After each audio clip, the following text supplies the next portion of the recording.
جسم کی بیماریوں میں سے جس طرح جسم کے اندرونی حصے میں ایک بیماری کینسر ہے جو ظاہری طور پر دکھتی نہیں ہے، مگر اس کی تکلیف کا اندازہ چہرے پر اور جسم کے بیرونی حصے پر بھی نمودار ہو جاتا ہے۔ اور یہ بیماری عمومی طور پر ان لوگوں کو لاحق ہوتی ہے جن کے جسم کے اندرونی حصے میں ایک چھوٹی سی بیماری بہت عرصے سے جنم لیے ہوئے ہوتی ہے۔ جب انسان اس کو نظر انداز کرتا ہے تو وہ کینسر کی شکل اختیار کر جاتی ہے۔ باطن کی بیماریوں میں سے بھی ایک بیماری ایسی ہے جس کو کینسر سے تشبیہ دیا جا سکتا ہے، اور اس بیماری کا نام ہے مال، روپیہ، زر۔ یہ بیماری بھی درینہ ہوتی ہے، اور یہ خاص طور پر ان لوگوں کے اندر جنم لیتی ہے جنہوں نے بچپن میں غربت، بھوک اور نامحرومی جیسے وائرسز کا سامنا کیا ہوتا ہے۔ یا ایک اور طرح کے لوگ بھی ہوتے ہیں جنہوں نے بہت عمارت دیکھی ہوتی ہے، جنہوں نے اپنی زندگی میں بڑی خوشحالی دیکھی ہوتی ہے، اور اچانک سے غربت ان کے دروازے پر دستک دیتی ہے۔ بہت کم خوش قسمت لوگ ہوتے ہیں جو بھوک، غربت اور محرومی دیکھنے کے بعد، عمارات کے مالک بننے کے بعد بھی ان میں مال کی لالچ اور ہوس پیدا نہیں ہوتی۔ اور یہ وہ لوگ ہوتے ہیں جو مال کو بانٹنے کی عادت کو اپنی زندگی کا حصہ بنا لیتے ہیں۔ آپ کہہ سکتے ہیں کہ بانٹنے کی عادت ہوس، لالچ کا اینٹی وائرس ہے، مگر جو لوگ اس اینٹی وائرس کو زندگی میں شامل نہیں کرتے، وہ جس رشتے میں بھی ہوں، خواہ ماں باپ، بہن بھائی، میاں بیوی، یا کسی کمپنی کے مالک یا ملازم ہوں، ان کے لیے سب سے اہم رشتہ مال ہوتا ہے۔ اور ایک وقت یہ عادت لہو میں شامل ہو جاتی ہے۔ لہو میں اگر لالچ، ہوس، بےایمانی اور حرام کی کمائی شامل ہو جائے تو انسان باطن کے رحمان سے جدا ہو جاتا ہے اور ابلیسیت کی حکمرانی قائم ہو جاتی ہے۔ کہتے ہیں غلط عادات بدلی جا سکتی ہیں، مگر جو غلط عادت نہ بدلی جائے وہ لہو میں شامل ہو جاتی ہے، اور وہ عادت کبھی نہیں بدلی جا سکتی۔ اس کا نتیجہ ابلیسیت اور کفر ہوتا ہے، پھر چاہے ہم لاکھ کلمے پڑھیں، کروڑوں نمازیں ادا کریں، اس شخص کی حالت دودھ کے اس برتن جیسی ہو جاتی ہے جس میں 2 من دودھ ہو لیکن ایک ناپاک قطرہ دودھ کو پینے سے محروم کر دیتا ہے۔ اسی طرح بے ایمانی، ہوس، لالچ، جھوٹ اور حرام سے کمایا ہوا ایک ایک لقمہ انسان کے نورانی باطن اور نورانی سفر سے محروم کر دیتا ہے، اور اسی طرح باطنی کینسر سے باطن کی موت واقع ہو جاتی ہے۔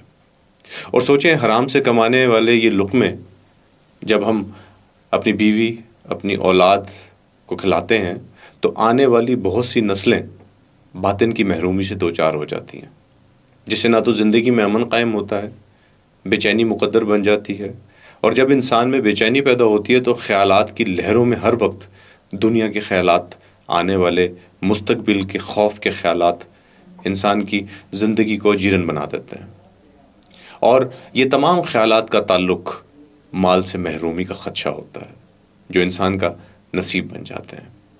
اس کیفیت کی وجہ سے پڑھنے والی نمازیں بھی باطن کے دھیان سے محروم ہو کر دنیا کے خیالات میں گم ہو جاتی ہیں، جس بنا پر نماز پڑھی تو جاتی ہے پر نماز قائم نہیں ہو پاتی۔ اسی طرح باطن کے کینسر میں مبتلا مریض کلمے کے لفظی معنی تو جانتا ہے، مگر اس کے عملی وجود سے ناواقف ہوتا ہے، کیونکہ اس کا عملی کلمہ مال ہوتا ہے۔ وہ اللہ اور اس کے حبیب صلی اللہ علیہ وآلہ وسلم کے کلمے سے ناواقف ہوتا ہے۔ دوسری جو سب سے اہم بات، اس ساری تفصیل کے بعد خیال یہ جاتا ہے کہ شاید مال کمانا بری بات ہے، ایسا ہرگز نہیں ہے، بلکہ میں تو یہاں تک کہتا ہوں کہ جو لوگ آپ کو اس بات کی ترغیب دیتے ہیں کہ دنیا کو چھوڑ کے بالکل جنگلوں میں نکل جائیں اور مال، اسباب اور ان تمام معاملات کو چھوڑ کے اپنے آپ کو دنیا سے کٹ آف کر لیں، تو سمجھ جائیے ایسی بات کرنے والے لوگ خود صحیح رستے سے واقف نہیں ہیں۔ اللہ کو جدت پسند ہے، اور اللہ تعالیٰ نے ہمارے نصیب میں ایک جدت سے بھرپور صدی میسر کی۔ ہم جنگل کے دور میں نہیں رہ رہے، ہماری سواری گھوڑے نہیں ہیں، ہمارا اوزار تلوار نہیں ہے، ہمارے اوزار اسمارٹ فون ہیں، ہماری سواری لمبی گاڑیاں ہیں، اور ہم جن کشادہ سڑکوں پر چلتے ہیں وہ ہائی ویز اور موٹر ویز ہیں. تو اس جدت کی زندگی کے اندر انسان کا جدید ہونا بہت ضروری ہے. آپ ضرور پیسہ کمائیے، ضرور اپنی شہرت اور اپنی زندگی کو بہتر بنانے کے لیے وہ تمام اقدامات کیجیے جو کہ ایک اچھی زندگی گزارنے کے لیے بہت ضروری ہیں. مگر یہ مال آ کہاں سے رہا ہے؟ ہم کمانے والا لقمہ حلال کما رہے ہیں یا حرام؟ اس بات کی تشویش اور اس بات کا خیال ہمارے لہو اور ہمارے باطن کے لیے بہت اہم ہے.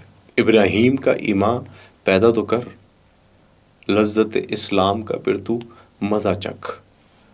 رزق کی تلاش نہیں، حلال کی تلاش کر.